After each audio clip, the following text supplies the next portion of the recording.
Bien,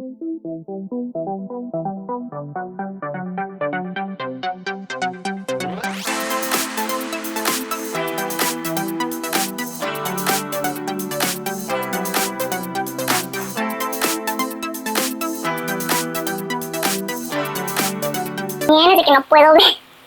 Como estoy chaparrita, batallo para ver acá arriba, pero pues ahí se siente el gruesor de la grasita. Miren la diferencia, ¿se alcanza a ver?